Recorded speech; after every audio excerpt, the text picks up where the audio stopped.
Hello, and this is Anton Chuvakin from Google Cloud Office of the CISO.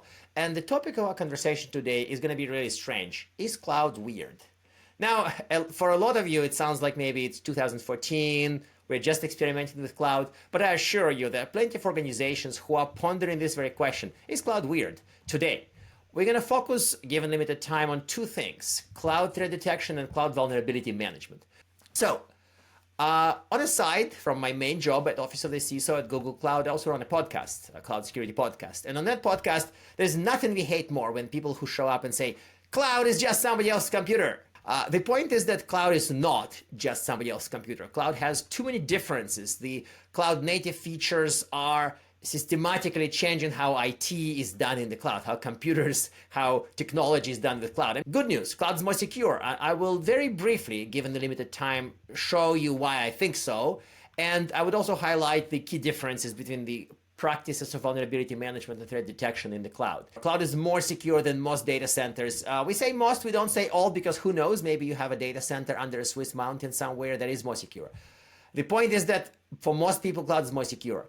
Our CISO, Phil Venables, have built this beautiful concept of megatrends. There are 9 of them that push cloud to become more secure every day. If some of you in the audience are still debating this cloud thing, is it a bit of a risk or is it more secure?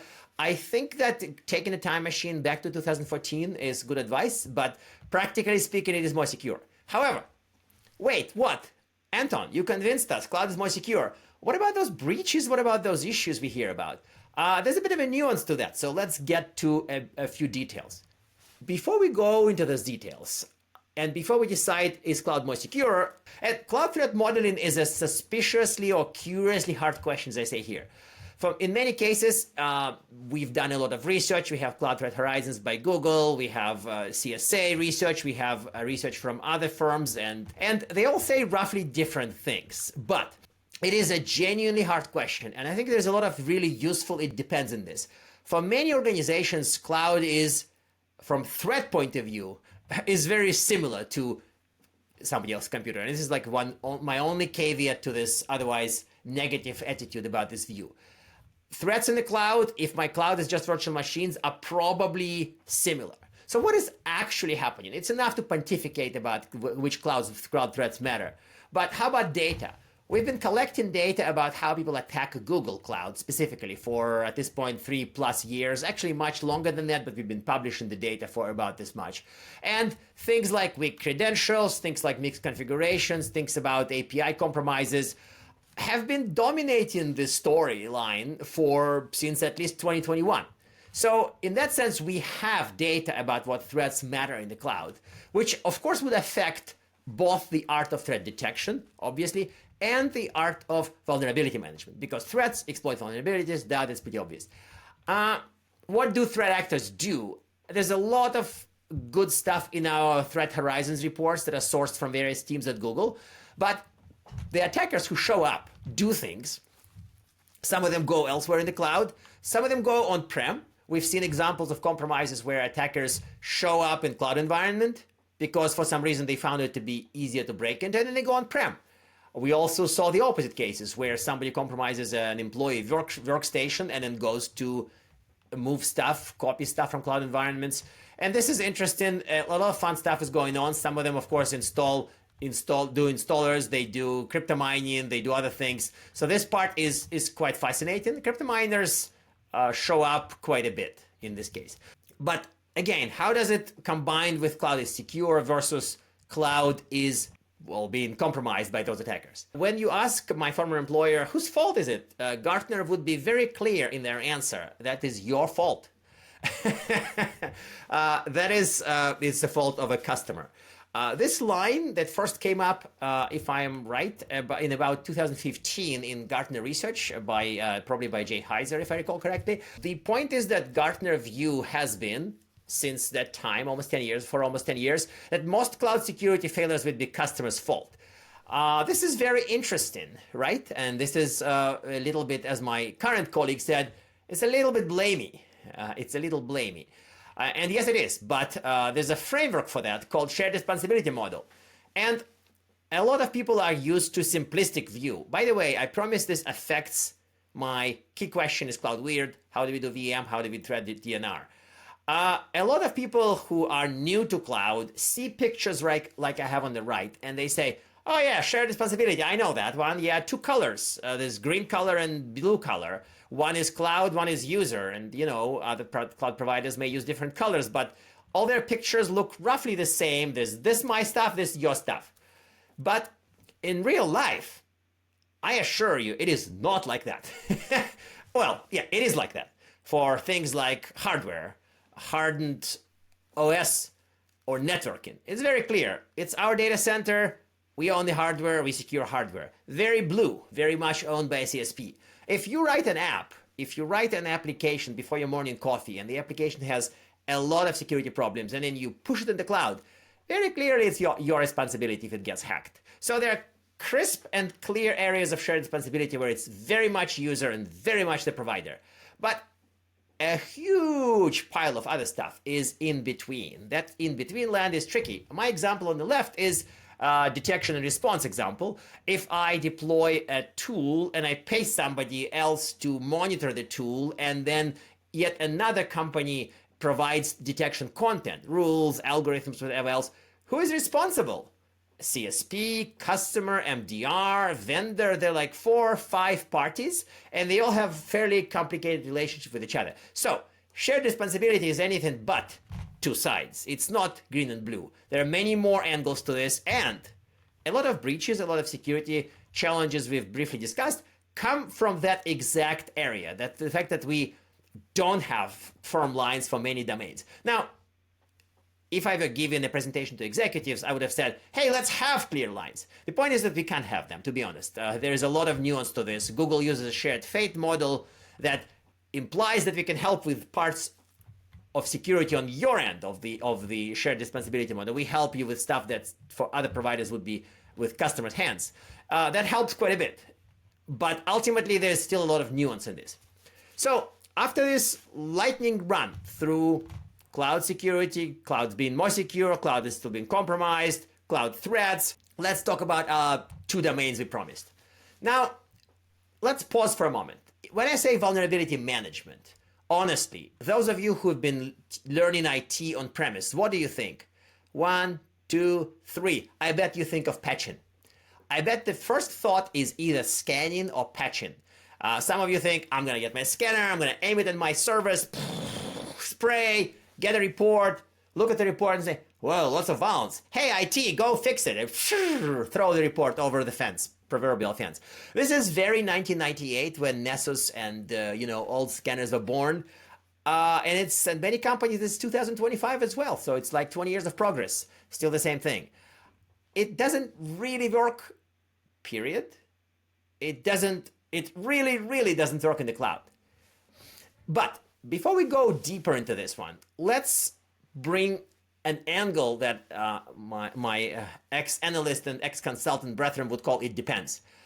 If your cloud is just somebody else's computer, if all you do in the cloud is copy virtual machines, turn servers into VMs, grab those VMs by the handles and throw them up in cloud data center, your cloud really is somebody else's computer, and your cloud differences between cloud environment and traditional environments are very minimal. Lift and shifters go right. Their differences are much less pronounced. And then cloud natives go left, shift left, get it? The point is that their environments are very different in terms of practices and in terms of technical stack.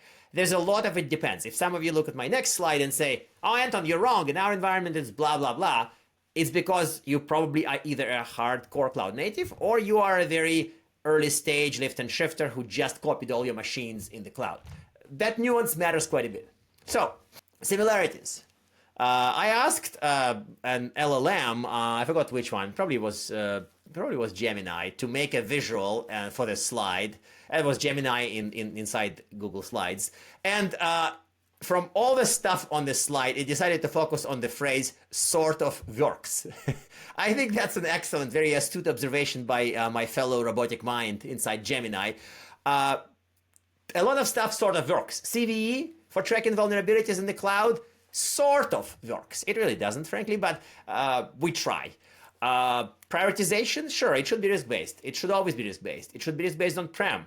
It shouldn't just be 9s and 10s in CVSS. But that advice is hard to follow. So this slide focuses on things that are kind of largely eternal. Tooling question. When I was young and a little bit stupid, we had 3 scanners. There are 3 scanner vendors that everybody used. Today, there's still largely those 3 scanners that everybody uses, and there's a lot of other tools that do VM. So tooling question is contentious. Some people use the same tools they use on-prem for cloud, and others use cloud-native tools or components of CSPM. But you would see in the next slide about differences that some of the stuff is different quite a bit. Again, briefly, if you are lift and shifters, if you just copied your service to the cloud, similarities are significant and they matter. If you are a cloud native, many of these may not exist, and you are in this world, the world of differences. Sometimes I joke that if you wake me up at 3 a.m. and says, Anton, vulnerability management in the cloud, the first question that comes to my mind is scope. Because I would not think about patching OS. I would think about patching OS, fixing custom code you just wrote, fixing things that throw through pipelines, fixing configurations. Many breaches, as you've discovered from Cloud Threat Horizons report, come from misconfigurations. So the scope have changed quite a bit. You are not just patching, scanning, and patching the OS. You are doing a lot of fix the code, fix the config. Speed, that's a dramatic change. That's why this whole scan, make a report, torture IT does not work. If you scan quarterly, but the DevOps code changes daily, you're not going to have a good time. As my fellow thinker about cloud security, Sunil Yu, said, cloud is die. What does it mean, die? Distributed, immutable, ephemeral. Cloud native environments are quite different, and the context that you would apply, it's not like, what is the server IP we need to scan? That's gone. Ownership, that's also different. Developers run the ship. Trying to look for the system admin, they'd be like, whoa, the 90s are over. What do you mean system admin? Who's that? That's run by DevOps, or by developers. So this would matter because this old teams, the classic teams that are used to on-prem environments, have been dealing with this very painfully. They would be like, who do I send the report to? And they're like, well, that's the pipeline we run, and the code goes through that. It's like the whole thing is just disconnected. Finally, for microservices and containers, the whole patch in the OS is just gone. Systems, the meaning of systems is different. So this was like a whirlwind tour through similarities and differences. Now, we can try to reassemble this into a coherent picture, but the key point is, again, it matters quite a bit. Your world is mostly similarities if you are close to moving and evolving virtual machines to cloud environments. If you're more cloud native, differences would matter a lot more. Different context, different speed, different ownership. These would define whether you succeed or fail with VM. So given the remaining time, let's delve into my other beloved domain, detection and response. I've lived through a lot of traditional SOC that was done well, had a SIEM, had EDR, had everything figured out, suddenly thrust into the cloud. I have a presentation somewhere about how to teach your SOC cloud, and that's really tricky. If you don't, all sorts of stuff happens. And this is from a blog from 2021, which means what, at this point, 4 years ago, where I tried to catalog all the things where traditional DNR craft, detection and response craft, does not fit cloud.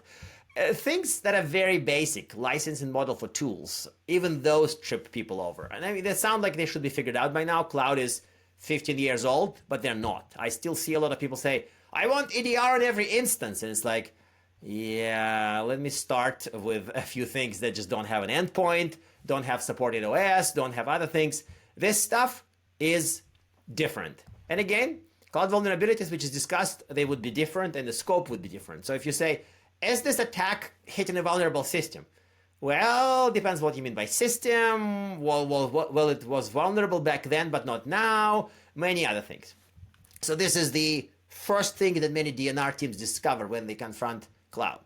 Similarities. Some of them are quite obvious, but we talked about the threats. We talked about the fundamentals. Attackers detect, we defend. That doesn't change. SOC value, despite cloud being, as I said, die, immutable and ephemeral, there is a dramatic need for DNR. Just because you use gold images and everything goes through a pipeline and you have container repo and stuff like that. Runtime matters. I'm sorry, guys, you can't make it secure by default and keep it secure. You will have DNR. That cloud does not remove the need for it. Some of the vendors try to say, oh, we shift left so far that everything is just secure by design, by default. Sorry, no. You still need DNR to figure out whether you made a mistake, humans made a mistake, automation made a mistake, or somebody hacked your pipeline and loaded his own stuff in it. Some things are gone. This is new. This in vulnerability management, I didn't have the gone slide. Here, there are differences of the type that something is just poof, and it's not there anymore. Well, there's no hardware, that part's obvious. But I want to focus on the asset model. Many organizations really need to get their assets under control for the cloud era. They can't have, this is a list of IPs. They can't have, these are my servers, I want to monitor them. A lot of stuff is quite a bit more nuanced than that. Those asset models exist. We have them, other cloud providers have them, but you need to learn that. Changes. Data sources. Sure, logs are forever. The point is, logs matter. EDR matters here and there for VMs, for some environments. Network traffic observability also matters, but a lot of new application telemetry comes up and we need to deal with it. The whole new classes of vendors like ADR, application detection and response, have been born in the cloud. Degree of automation, quite a bit higher than on-prem. And this applies to VM, vulnerability management, and to DNR. If you're trying to resolve, respond, or even confirm, or even mitigate, hold things briefly, you deal with automation. There's no, let me get a screwdriver and do stuff to a server. That's gone. The final bit that I wanted to highlight on this slide is that applications matter a whole lot more. Some of you know me for inventing the SOC triad for EDR or endpoint, and for network and logs.